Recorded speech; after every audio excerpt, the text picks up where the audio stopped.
Boa noite a todos. Com muita alegria que eu aceitei o convite dos nossos irmãos aqui do Getal, pessoa Sueli, convidou para que nós pudéssemos vir aqui hoje dividir com vocês os temas que nós gostamos de abordar, que conjuga a ciência psicológica, o espiritismo e com a nossa própria experiência clínica. E o assunto que eu vou abordar hoje aqui com vocês, eu reconheço que é um assunto um tanto complexo, para o qual eu vou pedir que vocês prestem atenção. Se eu ver alguém dormindo, eu vou chamar. Que vocês fiquem bastante à vontade para fazer perguntas a qualquer momento. Se vocês não entenderem, pode levantar o braço, pode perguntar. Não se envergonhem de interromper. Não se preocupem se vocês, de repente, acharem que estou fazendo uma pergunta absurda sobre o tema que nós vamos desenvolver aqui essa noite. E eu gostaria que vocês considerassem a minha fala de hoje não como uma palestra, mas vamos imaginar que aqui nós somos uma sala de aula, como se eu fosse o professor e vocês os alunos. Então é como se eu fosse dar uma aula para vocês, e eu vou pedir para que vocês prestem atenção, porque a matéria vai cair na prova.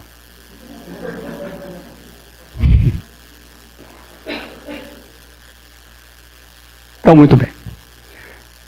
É o seguinte, a terapia de vidas passadas, ou terapia regressiva, ou simplesmente TVP, ela é uma abordagem psicológica, psicoterápica, que se baseia na hipótese da reencarnação, de que nós já vivemos muitas vidas no passado, e supostamente iremos viver muitas no futuro, se Deus quiser, nesse planeta. E ela se baseia na hipótese de que nós já vivemos muitas experiências em outras vidas. Experiências boas, experiências tristes, experiências felizes, experiências amargas, dolorosas, trágicas. E eu sempre costumo dizer, os pacientes, brincando, eu digo assim, nós já fomos homem, mulher, preto, branco, rico, pobre, fomos escravos, senhor, fomos freira, padre, papa, guerreiro, já fomos tudo isso aí. Então vocês imaginam a quantidade de histórias, a maior parte delas dramáticas, que não estão gravadas na nossa memória. Evidentemente que a maior parte dessas histórias estão resolvidas.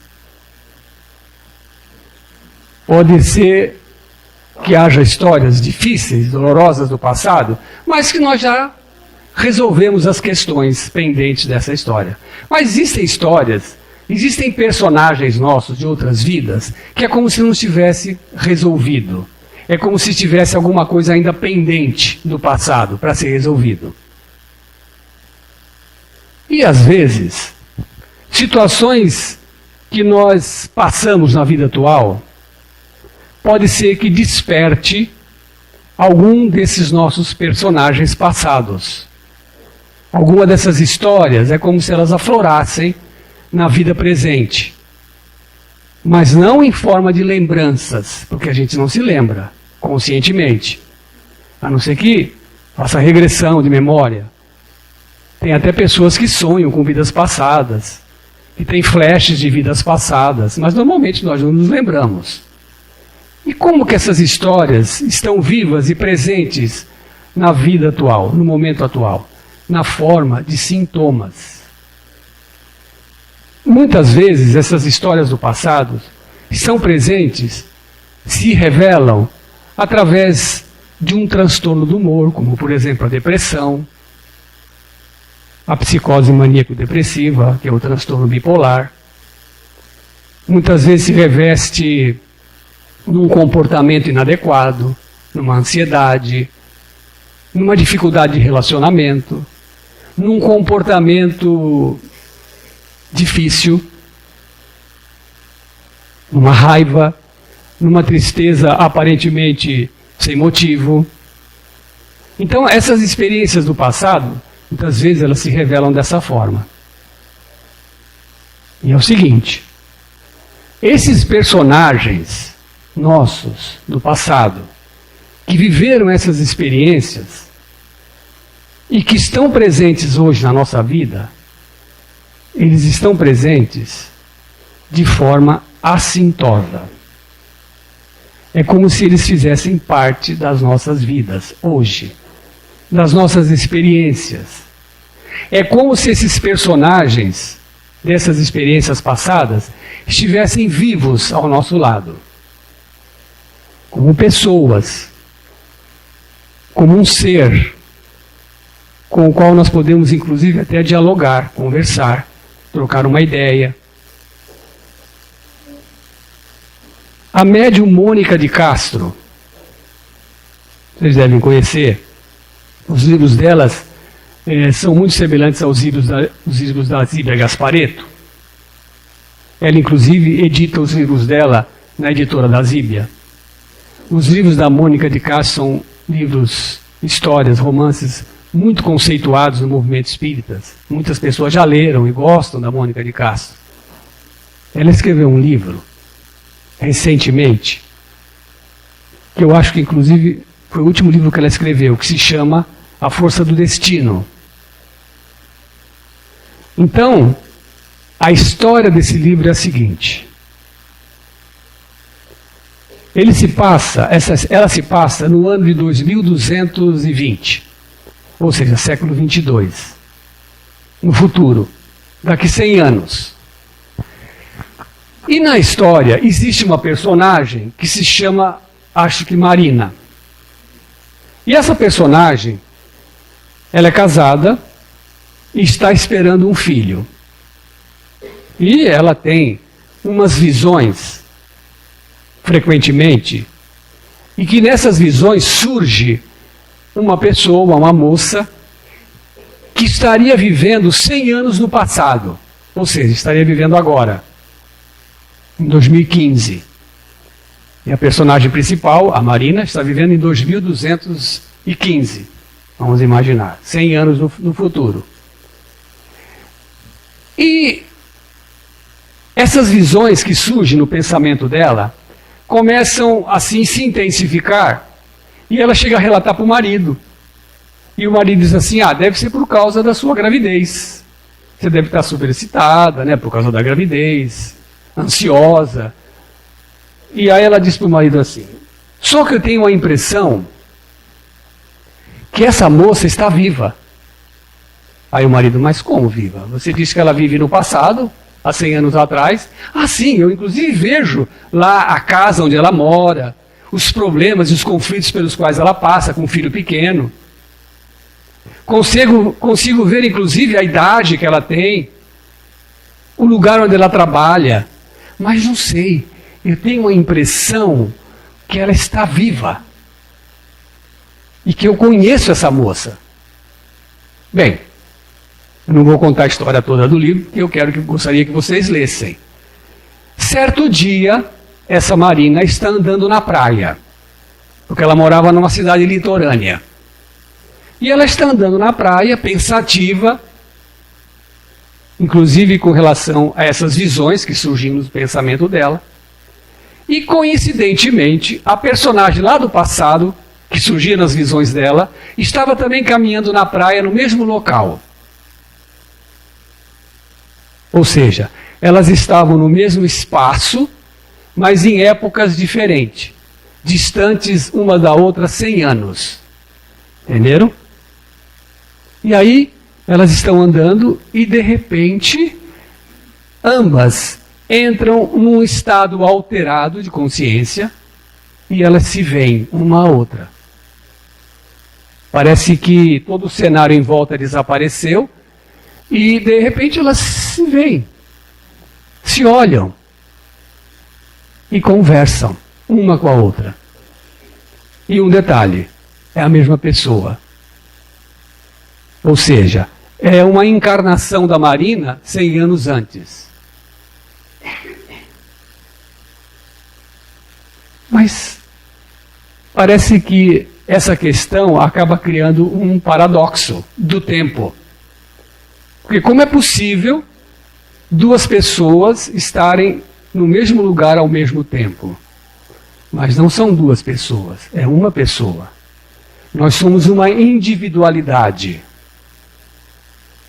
E nós tivemos muitos personagens. E como eu disse a vocês, personagens nossos do passado, que ainda encontram-se presos a esse passado, podem apresentar vivacidade como se estivesse hoje encarnados do nosso lado.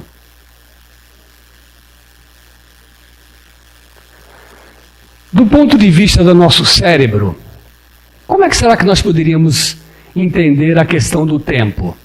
Vocês sabem que nós não somos o nosso cérebro. Nós somos um espírito e momentaneamente estamos presos num corpo físico. Esse corpo físico, embora muitos de nós nos identificamos com ele, nós não somos o corpo físico. E um matemático físico austríaco, naturalizado americano, chamado Kurt Gödel, ele provou isso através de um algoritmo que ele desenvolveu, mostrando que um sistema não pode ter autoconsciência. Explico. O nosso cérebro, por mais fantástico que seja, o nosso cérebro, por mais incrível que possa parecer, com mais de 100 bilhões de neurônios dentro da nossa cabeça, não passa de um amontoado de nervos, de fibras e de células. Ou seja, o nosso cérebro, ele não pode ter consciência dele mesmo. É a mesma coisa que nós considerássemos, por exemplo, se nós puséssemos aqui em cima da mesa um pedaço de colchão mole, uma peça de colchão mole, e nós acreditarmos que o colchão mole sabe o que é o colchão mole. Mas ele não sabe. Nós sabemos. O cachorro não sabe que é um cachorro. Porque o animal irracional, ele não tem autoconsciência. Consciência de si mesmo. Mas nós sabemos que ele é um cachorro. Nós sabemos o que é um cérebro. Porque nós não somos o cérebro. Nós somos uma entidade espiritual. Nós somos assim, o nosso cérebro seria mais ou menos assim como esse computador. Uma máquina incrível. Sensacional. Hoje, poderíamos dizer que seria muito difícil viver sem ela. Mas essa máquina é burra. Ela não sabe fazer nada. A não ser que você ensine. E se você ensinar, ela vai lhe obedecer e ela vai ser fiel a você. E não vai ter preguiça nenhuma, que ela vai executar a mesma função quantas vezes você quiser. Então é como se nós, espíritos, fôssemos o programador dessa máquina. E aí então nós vamos ensinar o que ela tem que fazer. O nosso cérebro é um dispositivo, como se fosse uma caixa de passagem, pela qual nós nos utilizamos dele enquanto estamos encarnados. Então, nós não somos o cérebro. E como que o nosso cérebro, que não somos nós, como que o nosso cérebro interpreta o tempo? Esse preâmbulo todo que eu estou dando é para vocês entenderem a experiência pela qual nós passamos. Quando nos identificamos com a experiência das subpersonalidades.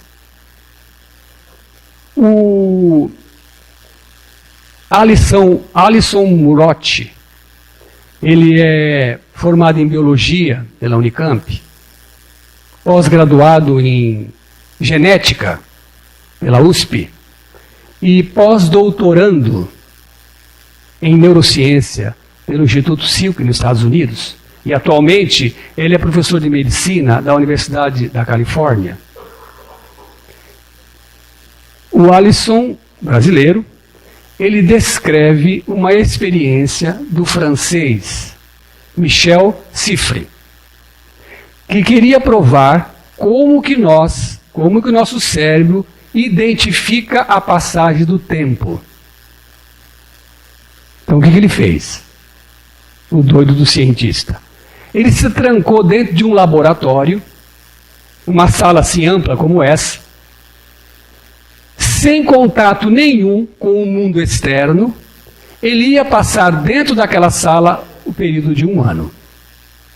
Ali ele ia ter tudo que pudesse existir para ele sobreviver durante 1 ano. Alimentação, vestuário, livros para ele ler, coisas para ele passar o tempo. E ele então avisou para os seus assistentes e os seus alunos que iam observá-lo através de câmeras.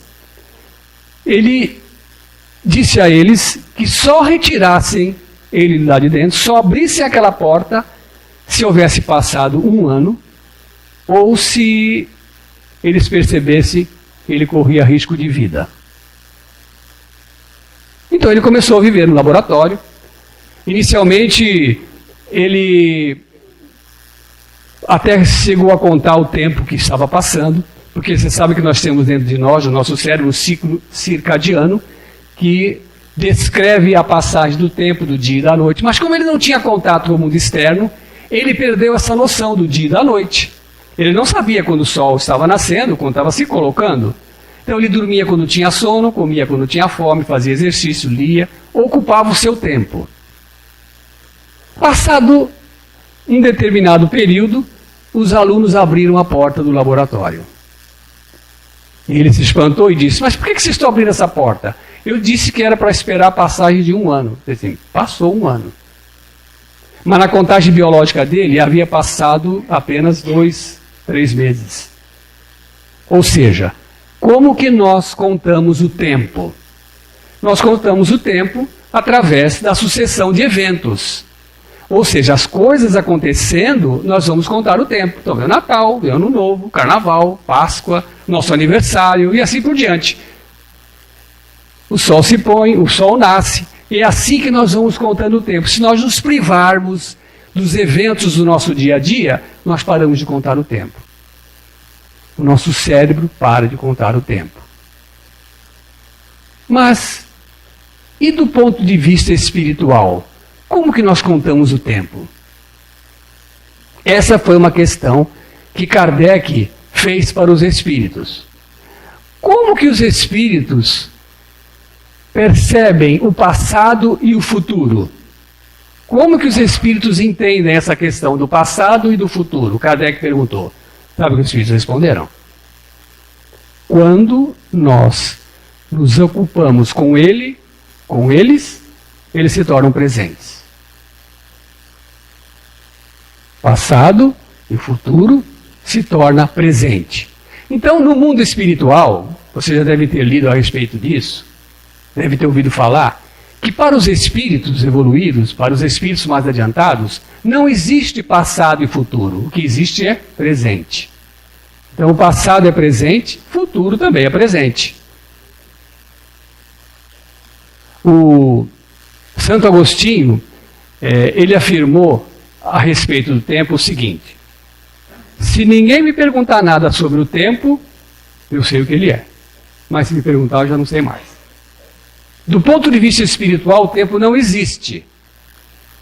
Isso é meramente uma formulação didática para nós entendermos a passagem do tempo.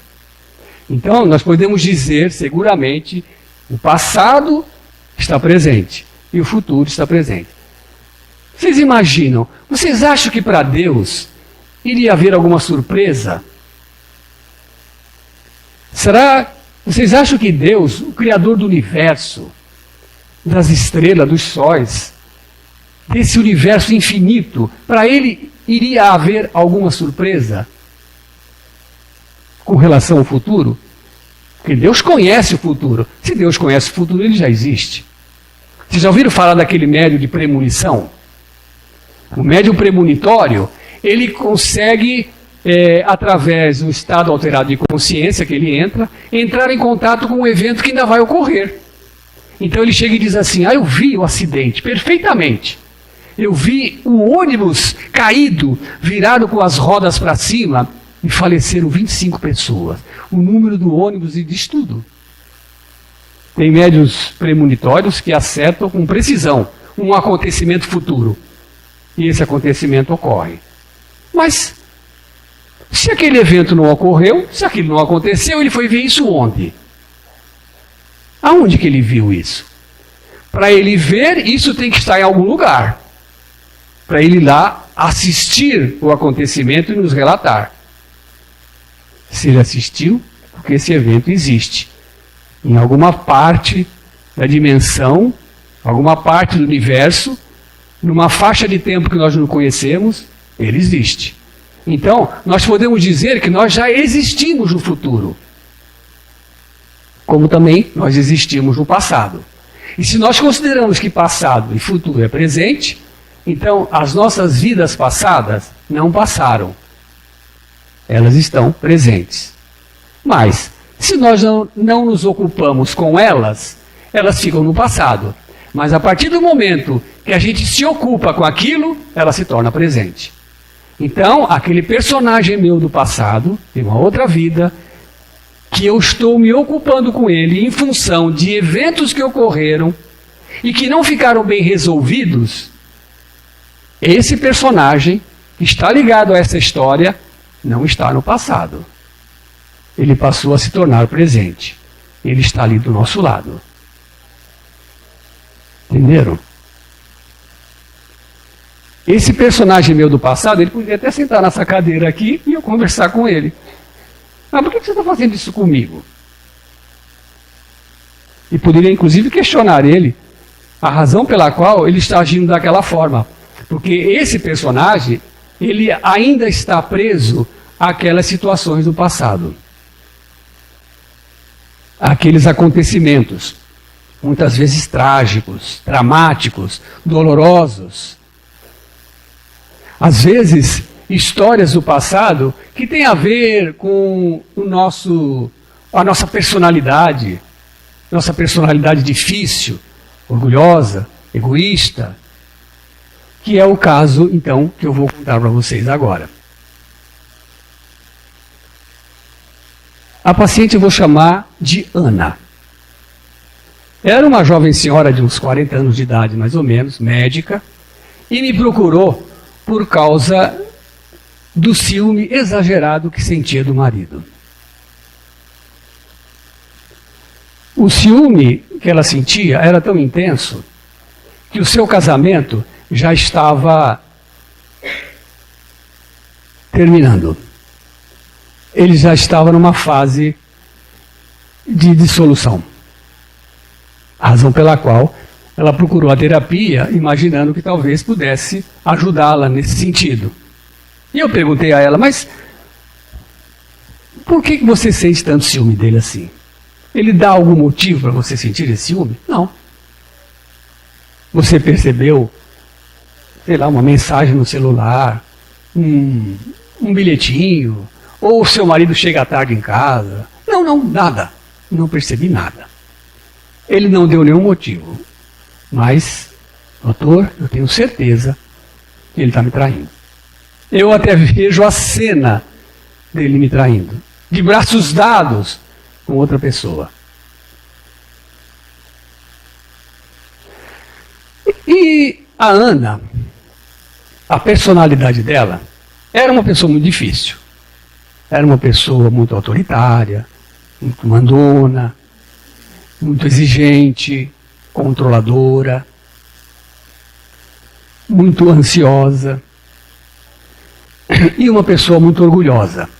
Inclusive, essa questão do orgulho e do egoísmo era algo que inclusive estava atrapalhando a vida dela hoje, até na sua profissão e no seu relacionamento com outras pessoas.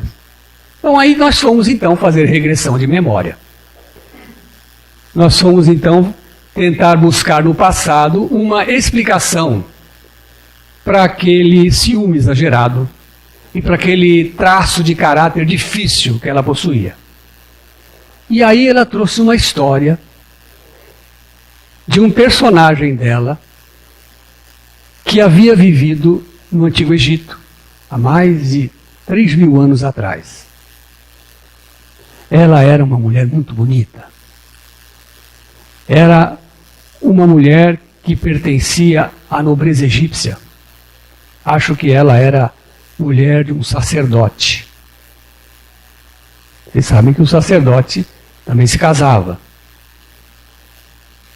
Também tinha muitas mulheres, muitas esposas. E ela tinha que dividir com o marido as esposas que ele possuía. E ela era uma pessoa muito orgulhosa. Porque, vamos dizer assim, ela é como se fosse a esposa principal. A esposa preferida do sacerdote. E era muito orgulhosa, muito vaidosa da sua beleza. Profundamente conhecedora do poder que tinha, inclusive sobre ele, sobre o seu marido, o sacerdote. Ela exercia o seu poder de forma, inclusive, arbitrária. Controlava a vida das pessoas. Usava muitas vezes até de crueldade para que fossem satisfeitos os seus desejos. E aquilo que ela queria. Ela contou essa história, que inclusive teve um fim trágico, porque ela foi morta, foi assassinada por inimigos lá do poder da época. Depois que terminamos a regressão, então, conversamos sobre aquela experiência do passado dela e identificamos, inclusive, a razão pela qual do ciúme exagerado, uma vez que o marido lá do passado era o mesmo da vida atual. Então é como se ela ficasse inconscientemente se lembrando do fato de que que tinha muitas mulheres no passado e que talvez inconscientemente ela pudesse imaginar que isso pudesse acontecer de novo. Mas o que mais chamou a atenção, tanto de mim quanto dela, foi o seu caráter difícil, o seu comportamento autoritário, mandão, o seu comportamento egoísta. E ela e eu identificamos claramente esses traços de caráter do passado ainda na vida dela hoje. Como se aquele personagem lá do passado, do Egito longínquo, de mais de 3.000 anos atrás, é como se aquele personagem dela, aquela mulher poderosa, bonita, ainda vivesse com ela hoje. Então eu disse para ela assim, tudo bem, então nós vamos fazer o seguinte, eu gostaria de conversar com a egípcia, e não com você. Eu gostaria que você saísse de lado. Então nós vamos fazer uma regressão, e você vai ver a egípcia então aqui na sua frente, e você vai deixar que ela venha conversar comigo. Vocês já viram um médium incorporar um espírito? Acho que todo mundo já viu. Então, quando o médium incorpora um espírito, não é que o espírito toma o corpo do médium, entra dentro do corpo do médium, mas ele usa, o espírito, alguns recursos biológicos do médium para se manifestar e falar através do médium. Então eu disse a ela, nós vamos fazer isso. Eu vou querer, então, que essa sua personagem sua do passado venha, através de você, conversar comigo. E foi o que nós fizemos. Ela deitou na poltrona, fechou os olhos.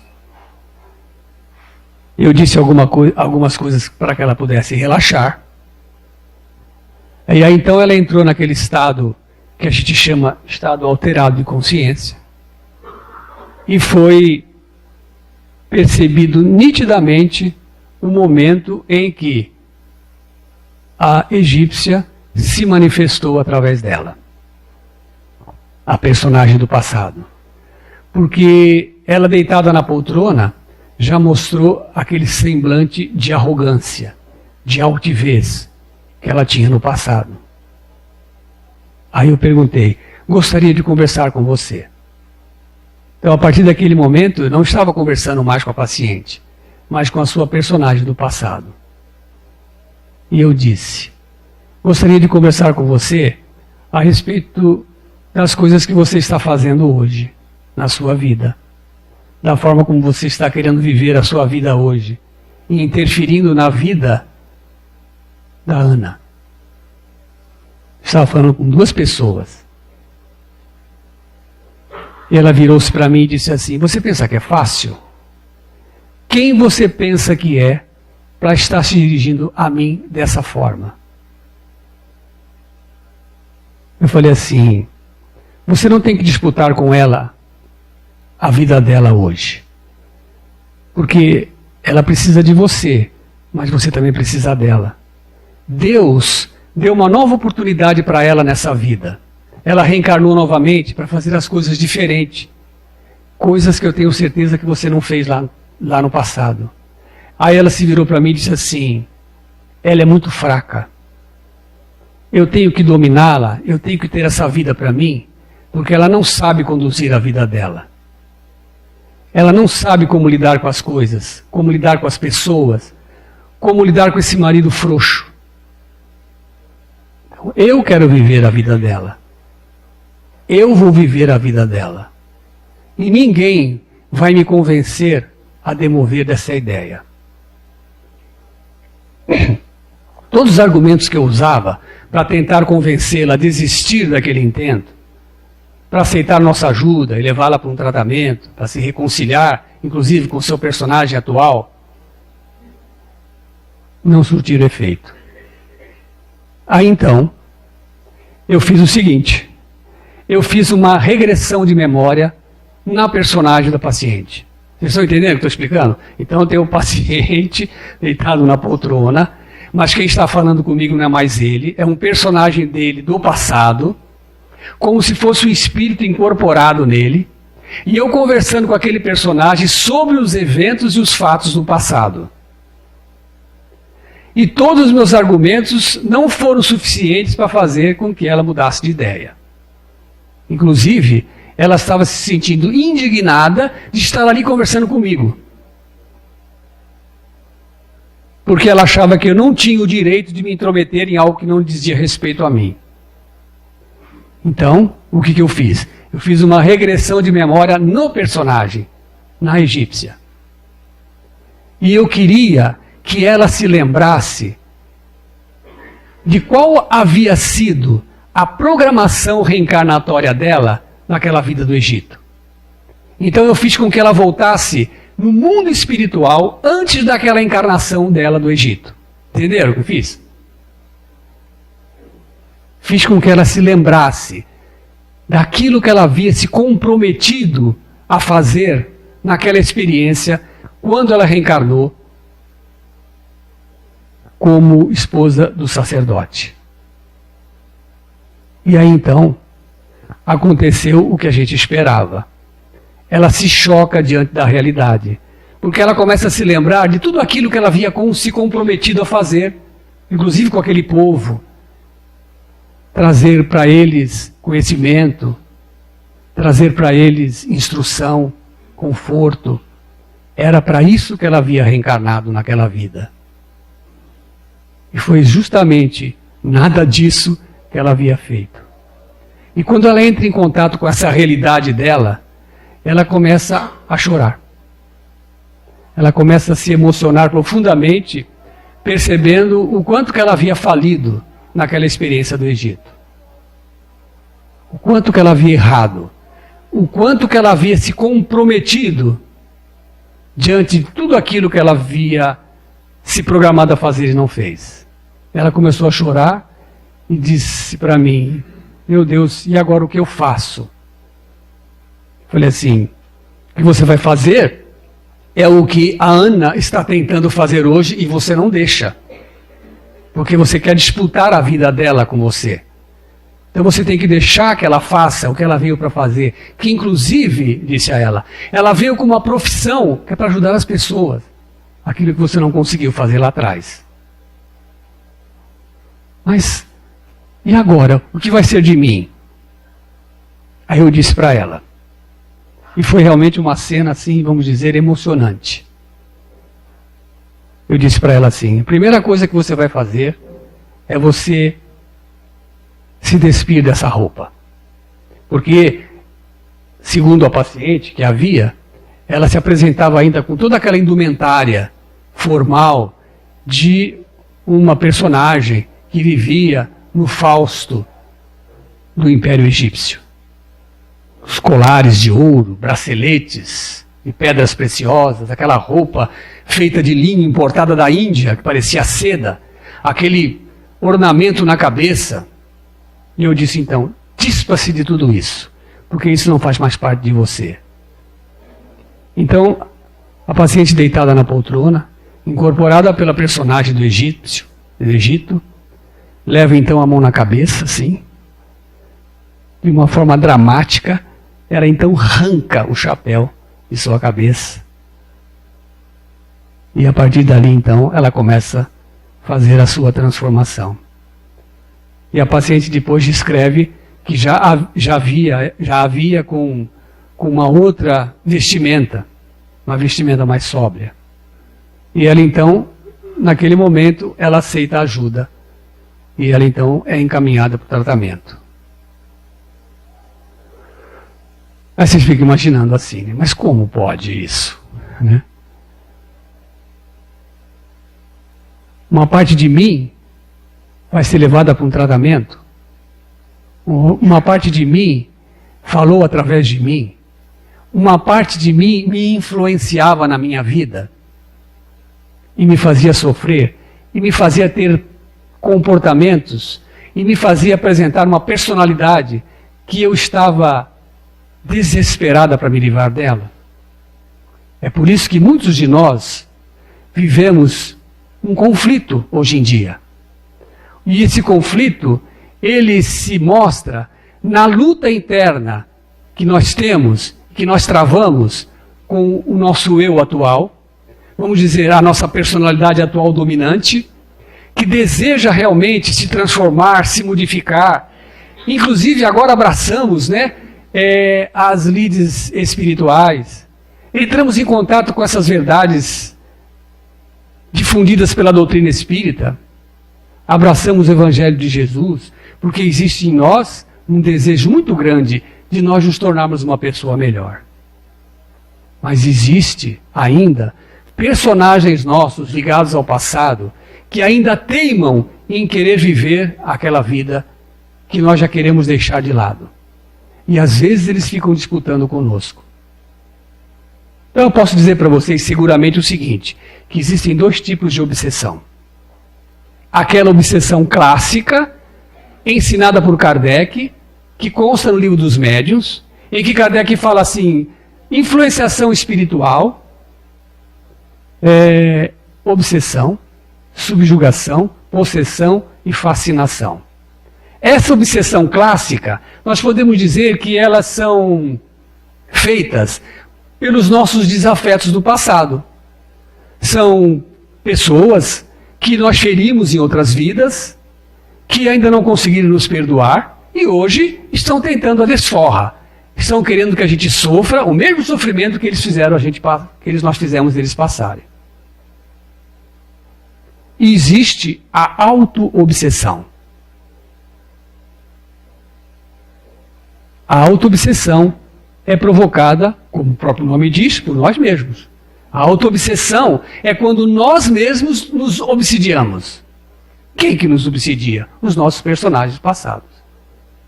E eu vou dizer para vocês o seguinte, experiência clínica, é muito mais fácil você convencer um desafeto seu do passado, que montou uma perseguição contumaz na sua vida, querendo fazer que você sofra, é muito mais fácil você convencê-lo a desistir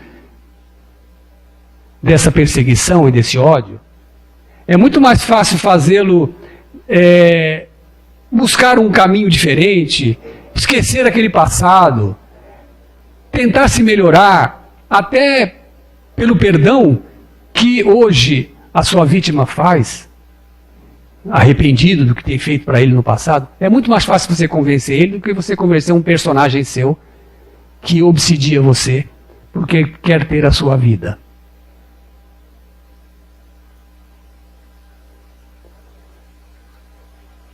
Uma outra história eu gostaria de comentar com vocês. Essa é uma história até um pouco mais jocosa. Eu atendi uma moça que eu vou chamar de Luísa.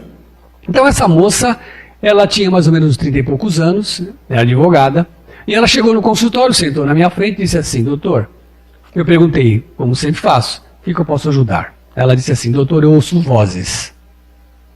Ah, sim. Há muito tempo? Há uns 10 anos. E o que as vozes dizem? Não consigo entender. Todas as vezes que eu vou deitar, que eu encosto a minha cabeça no travesseiro, eu começo a ouvir as vozes. Você entende o que elas falam? Não entendo. Eu sei que elas ficam murmurando no meu ouvido, parece que estão querendo falar alguma coisa, parece que estão reclamando, mas eu não consigo entender. Tá, e você já procurou ajuda em algum outro lugar? Sim, já procurei. Tudo que você imaginar eu já fiz. Eu já fui no centro espírita, já fui no centro de Umbanda, já fiz trabalho, já fui na igreja evangélica, na casa dos encostos, já fiz tudo que você imaginar. Tomei remédio psiquiátrico, nada adiantou. Sei lá, eu acho que agora é a minha última esperança de eu me livrar dessas vozes. E eu perguntei para ela assim: e isso deixa você como? Você fica com medo? Não. No início eu sentia muito medo. No início. Porque eu não sabia de onde aquilo vinha. Aliás, até hoje eu não sei. Mas eu não estava acostumado com aquela situação. Mas hoje, posso dizer para o senhor que eu vou deitar, já sei que vou ouvir aquelas vozes, mas eu acordo de manhã, normal, vou trabalhar, tranquilo durante o dia todo. À noite, ao encostar a cabeça no travesseiro, começo a ouvir as vozes novamente. Aí eu expliquei para ela que, muito provavelmente, no alto da minha sabedoria, do meu conhecimento, que aquilo devia ser algum desafeto do passado, algum personagem de uma outra vida, que ela tenha feito algum mal, que não conseguiu perdoá-la e hoje estava na sua vida, provocando aquele transtorno com as vozes. Ela falou assim: olha, eu já fui em centro espírita, já tomei passe, já fiz de tudo, e não apareceu obsessor nenhum. Sim, tudo bem, mas pode ser que ele esteja aí meio escondido, e quando você vai no centro espírita, ele fica esperando lá fora. Ele não entra. Eu perguntei para ela: e quando você vai no centro tomar passe, naquele dia você ouve também? Ouço. Não importa se eu tomei passe, se eu fiz oração, se eu fiz evangelho, eu ouço. Aí nós fomos fazer regressão de memória, fizemos algumas experiências regressivas, não apareceu nenhum obsessor, nenhuma presença. Aí eu encaminhei ela para uma colega minha do centro espírita, chama Rosa. Eu falei assim: você vai lá nesse centro, procura a Rosa, fala que você está fazendo terapia comigo, conta o problema que você está passando e que ela vai te encaminhar para um tratamento, enquanto você continua vindo aqui. Ela, tá bom. Ela foi. Na outra sessão ela me disse: olha, eu fui lá, procurei a Rosa, falei com ela, expliquei. Ela mandou voltar no dia seguinte, que era o dia de tratamento. Eu voltei, me colocaram numa salinha, deitado numa maca, e umas 3 pessoas ficaram do meu lado, me dando passes, e rezaram, leram o evangelho, movimentaram as mãos lá sobre mim, aí mandaram sair, mandaram esperar lá fora. Dali um pouco vem a Rosa conversar comigo e falou assim: olha, avisa para o Dr. Davidson que não tem nenhuma presença. Falei: ah, tá bom.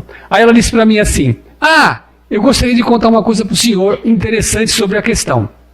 Ela disse assim: eu conheci recentemente um rapaz, eu conheci por aquele aplicativo, Tinder, né? É isso? Um dos, né? Eu sei que eu tenho uma filha minha que se casou com um rapaz e é feliz da vida. Conheceu ele pelo Tinder. Não estou fazendo propaganda do Tinder, né? Mas ela conheceu o rapaz.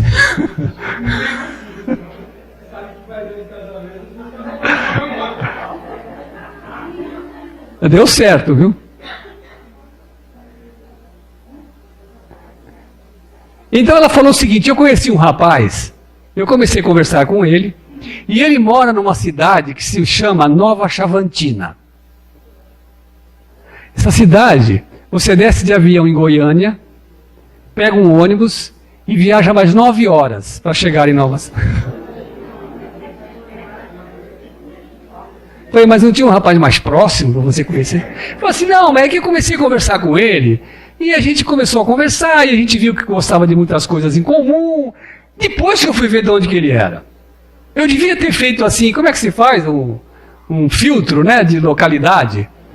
Né, só rapazes próximos. Mas acho que eu esqueci de colocar esse filtro, e o rapaz de Nova Chavantina me achou. E nós começamos a conversar, a gente percebeu que a gente começou a se gostar, e depois das conversas no computador, nós trocamos o telefone e começamos a conversar por telefone. Sim, mas por que você está me contando isso? Estou lhe contando isso pelo seguinte, que ele está fazendo um mestrado, um curso de mestrado em São Paulo. E de 15 em 15 dias, ele tem que vir em São Paulo para fazer uma aula presencial. E numa dessas vezes que ele veio, eu fui a São Paulo conhecê-lo pessoalmente. E eu posso dizer para o senhor que ele me agradou completamente. Nossa, nós estamos apaixonados, disse ela. Ficamos juntos. E eu quero dizer para o senhor o seguinte, que quando eu estou com ele, eu não ouço as vozes. Aí eu falei, preciso conhecer esse rapaz.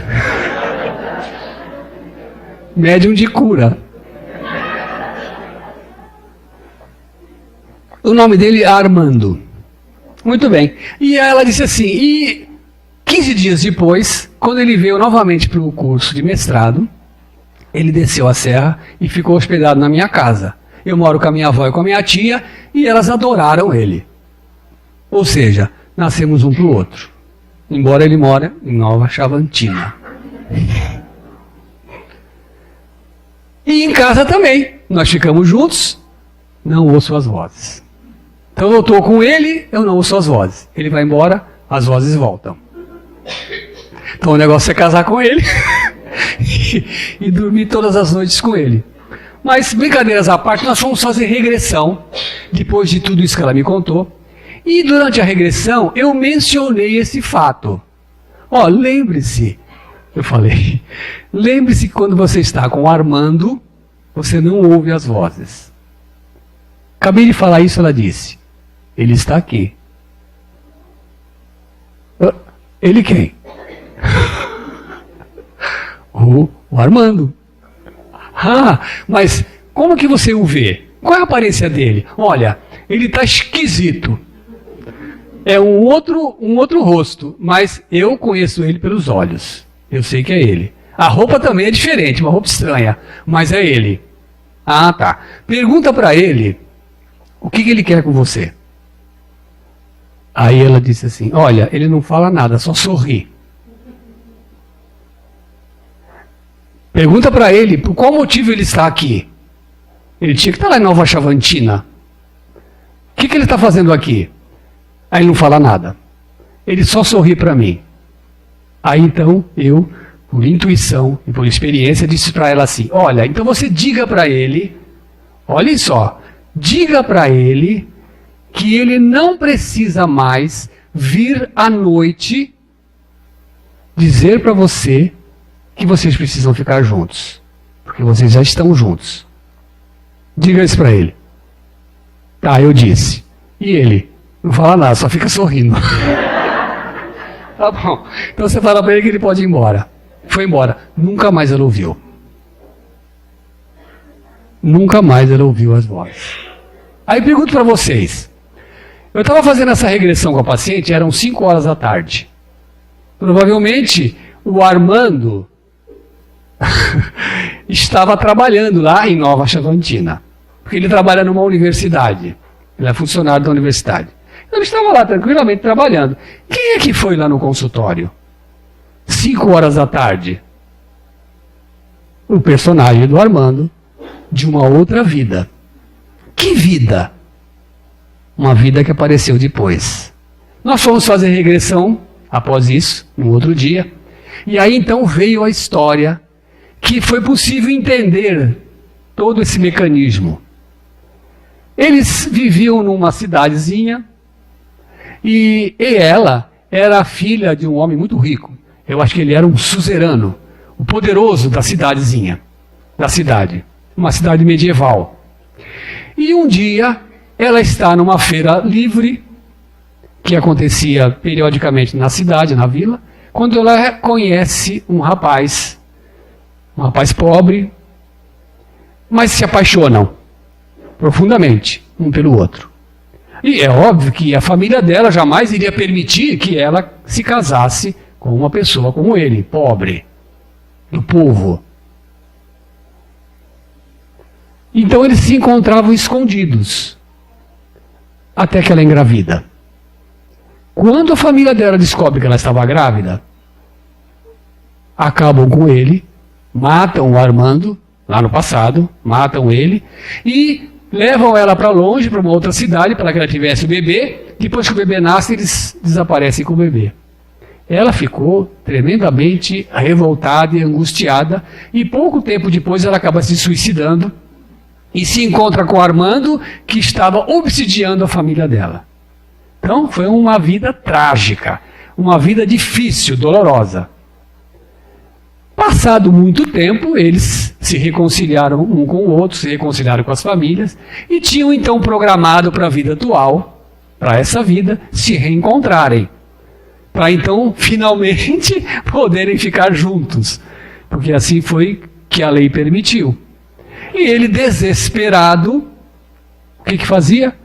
Vinha à noite dizer para ela, olha, você precisa se encontrar comigo, nós precisamos ficar juntos. Mais ou menos isso que ele devia dizer para ela, que ela não entendia. Eles estão juntos e até já se casaram. Então o Tinder funciona.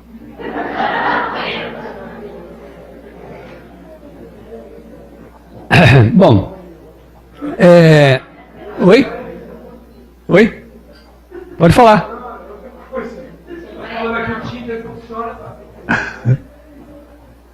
Bom, funcionou para algumas pessoas, né?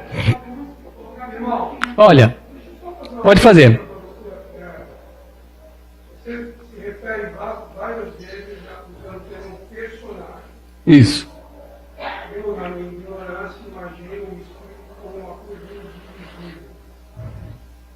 No caso, isso seria o quê? O encontro do que você é hoje com o que você foi há 3 mil anos atrás. Seria mais ou menos isso. Levamos em consideração que o tempo não existe. Você imagina um ator de teatro. Sim, quando eu uso assim, anime, soa como uma fantasia, a coisa do personagem em se tratando de você mesmo. Então, no caso da egípcia, o que ela era hoje entrava em confronto com o que ela foi há 3 mil anos atrás. Isso, o personagem do passado, ou a subpersonalidade dela. Sim. Vamos imaginar que era ela na época. Isso, vamos imaginar. Não queria mais ser assim. Exatamente. Vamos imaginar que a nossa personalidade atual, por exemplo, a minha personalidade atual chama-se Davidson. Mas eu não sou esse personagem, eu sou uma individualidade que anima esse personagem na vida atual. Então, hoje eu sou o Davidson. Vamos dizer que essa personagem atual seria assim, só para efeito didático, seria assim como se fosse a personagem dominante, a personalidade dominante, que é a atual. Como se fôssemos multifacetários. E aí nós temos aquela personalidade do passado, no caso da egípcia, de 3 mil anos atrás, que estava disputando a vida com ela hoje, com a personalidade atual. A personalidade do passado brigando com a personalidade atual. E elas entravam em conflito, porque a personalidade atual queria uma vida diferente. Havia inclusive escolhido uma profissão para que pudesse ajudar as pessoas. Ela era médica. E aí, nesse caso, também devo entender que ela levou 3 mil anos para reencarnar novamente. Ela não teve outras vidas depois dessa. Inclusive, quando fizemos regressão, surgiram outras vidas. E em todas as outras vidas, não necessariamente ela sofreu a influência daquela personalidade do passado egípcio. Mas por algum motivo, na vida atual, por estar casado com a mesma pessoa do passado e por enfrentar situações que arremetiam àquele passado, é como se você despertasse aquela personalidade do passado. Como diz na questão do Livro dos Espíritos, quando eu me ocupo com o passado, ele se torna presente. Perceberam? A partir do momento que eu me ocupo com ele, que eu desperto aquela memória, aquele personagem, aquilo se torna presente, atual. Então eu vou entrar em conflito. Hã? Exatamente. Quer dizer, foi uma conjunção de fatores que levou a despertar Aquele personagem, ou aquela personalidade, ou subpersonalidade do passado, que estava disputando a vida com ela hoje. E o que foi feito com essa personalidade egípcia? Ela foi levada para ser tratada, como você faria com um espírito desencarnado, né, obsessor, que em determinado momento aceita ajuda para ser socorrido. Então é levado para um local onde ele vai ser tratado e se recuperar. E aí essa personalidade, uma vez tratada e compreendendo de fato quais são os objetivos atuais, né, do espírito que está atualmente com aquela personalidade atual, quais são os objetivos, se juntar a ele e somar esforços para que realmente consiga um progresso. Por isso que eu falei, vocês podem interromper e fazer pergunta a hora que quiserem. Como ninguém fez pergunta, eu achei que todo mundo estava entendendo.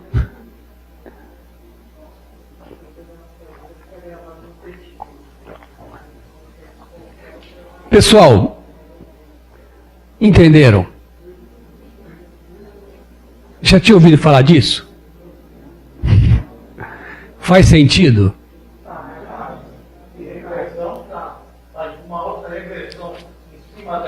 Exatamente.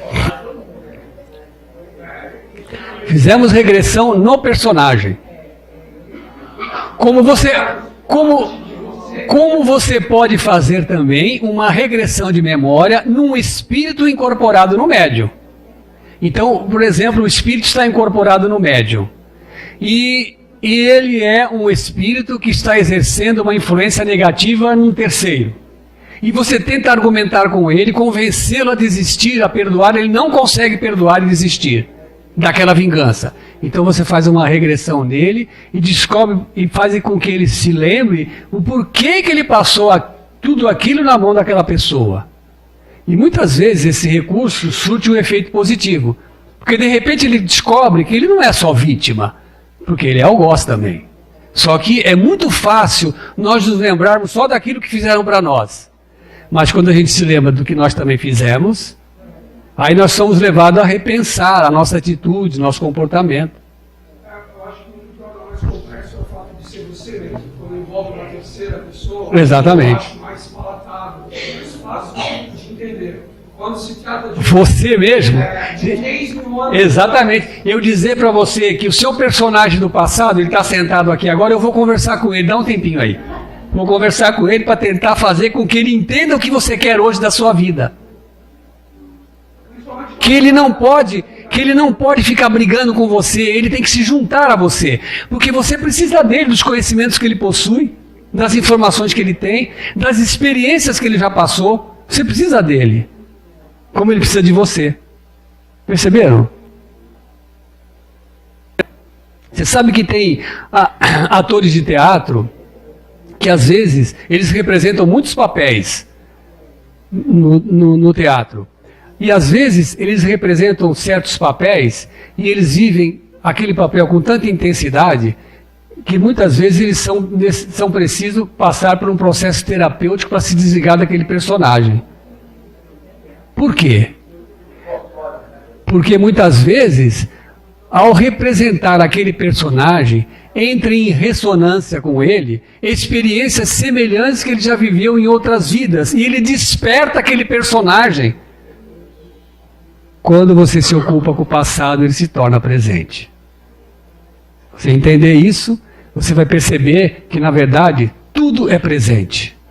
Há 60 anos atrás, eu tinha uma tia minha, quando nasceu o último filho dela, ela começou a ter uns surtos psicológicos, psiquiátricos. E naquela época não tinha psicologia, não tinha psiquiatria, não tinha remédio psiquiátrico. E aí levaram ela ao médico e os surtos, o comportamento dela foi se agravando. Aí levavam ela para o centro espírita para tomar passe, para desobsessão, mas nada adiantava. E ela foi mudando o comportamento dela, até que ela assumiu uma outra personalidade, minha tia. Então ela se chamava Maria, ela passou a se chamar Li. Então você tinha que chamar ela de Li. Não podia chamar de Maria que ela não gostava. E ela passou a ser irmã dos filhos e filha do marido. E não tinha nada que demovesse ela daquela ideia, porque a partir daquele momento ela era irmã deles. E muitas vezes eles queriam sair, passear, ir para um baile, ela queria ir junto, com os filhos, para arrumar um namorado. E o meu tio, coitado, o que ia fazer? E viveram a vida inteira assim. A vida inteira. Ela sendo irmã dos meus primos e filha do meu tio. Até uns 6 meses antes dela desencarnar, que faz uns 10 anos que ela morreu, de câncer. Uns 6 meses antes de desencarnar, a personalidade dela atual reassumiu novamente. E ela chamou os filhos, não chamou o marido, porque já tinha desencarnado, e pediu perdão para os filhos por ter agido daquela forma. Pediu desculpas, pediu perdão e disse que estava profundamente arrependida pelo que havia acontecido, mas ela não explicou o que aconteceu. E ninguém entendia. E eu nunca entendi o que aconteceu com a minha tia. Hoje eu sei.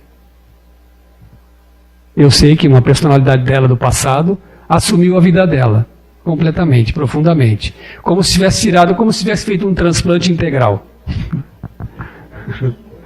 Tudo bem, então? Já são 9h15. Pessoal, sinceramente, pela paciência, muito obrigado.